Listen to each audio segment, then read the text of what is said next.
Grupo Chamadas por Cristo, com a leitura do livro A Raiz da Rejeição, de Joyce Meyer. Continuação do capítulo 8. Como as pessoas pensam e reagem. Quando conversamos sobre o medo do homem, o que realmente tememos? Tememos o que as outras pessoas vão pensar. Pense sobre isso. O que os pensamentos de outra pessoa podem nos fazer. Contudo, quantas vezes nos dobramos diante do inimigo simplesmente com base naquilo que alguém está pensando? A maior parte do tempo, nem realmente sabemos o que os outros pensam, mas a raiz de rejeição sempre fará você pensar o pior. Permitimos que o diabo diga o que eles pensarão se você fizer isso. Se você se levantar, se tentar fazer isso, se falhar, o que todos vão pensar? Eles pensarão que você não ouviu a Deus. Eles pensarão que você é um fracassado. Eles pensarão isso, eles pensarão aquilo. Eles pensarão algo mais. Porque devemos deixar que os pensamentos dos outros governem nossa vida. Se eles têm um problema, pensarão o que quiserem a nosso respeito. Não importa o que façamos.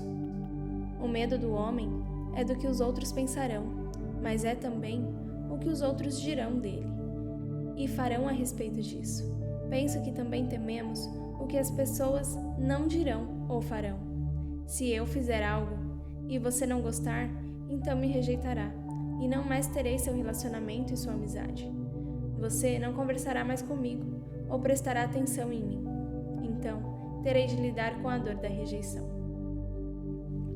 Mostrarei a você, por meio de alguns versículos da Bíblia, que Satanás usa o medo da rejeição para manter as pessoas fora da vontade de Deus.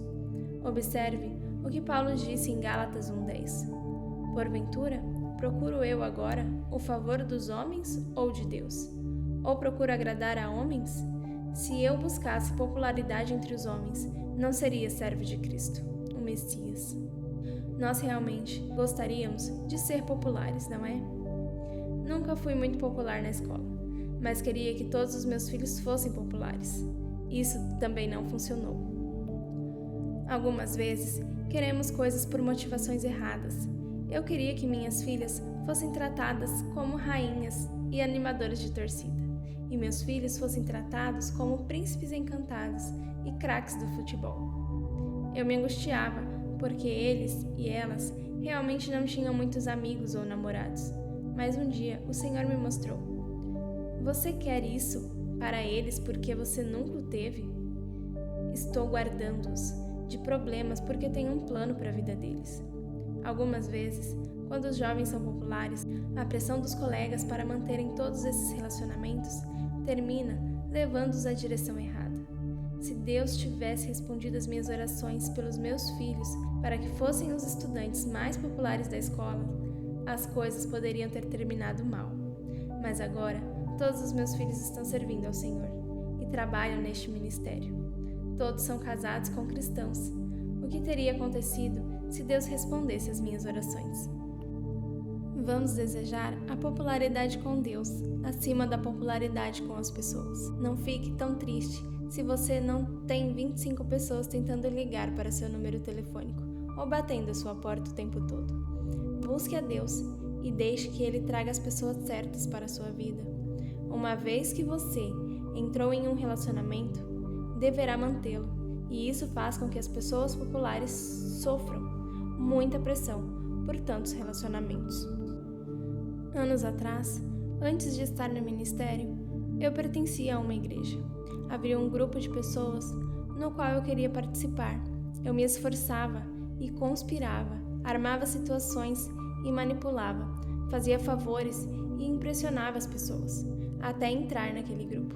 Mas descobri que quando uma pessoa entra em um relacionamento por esse método, a única forma de permanecer ali é deixar que essas pessoas o controlem. Sabe o que aconteceu?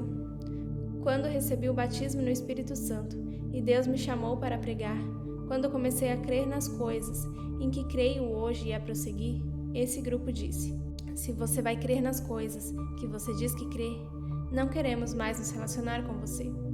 Escolha, ou nós, ou isso. Essas pessoas eram cristãs. Não pense que o inimigo não usará seus melhores amigos para tentar desviá-lo da vontade de Deus.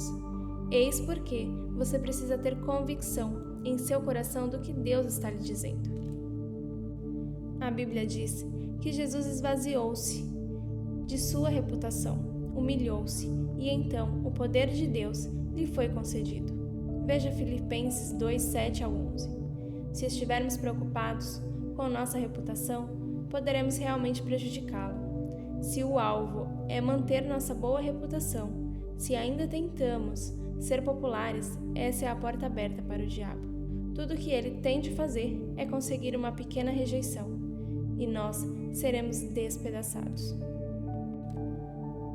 Prosseguir não é conquistar popularidade.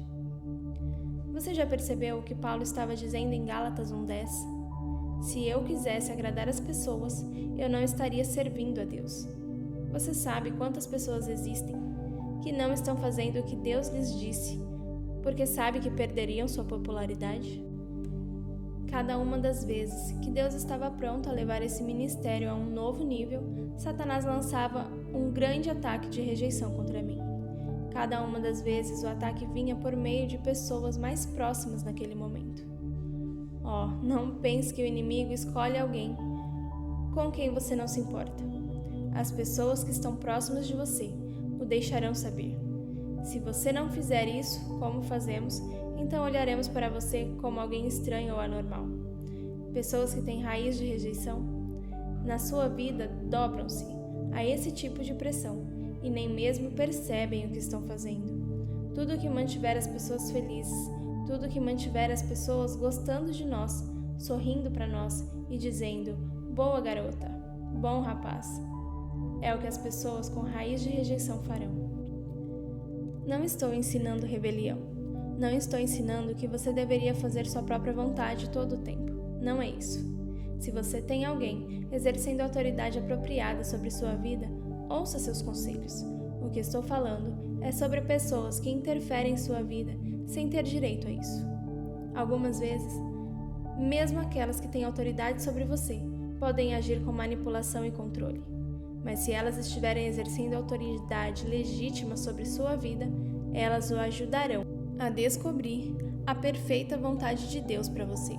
Elas não usarão a autoridade para sua satisfação própria. Agora, observe o versículo de João 12:42.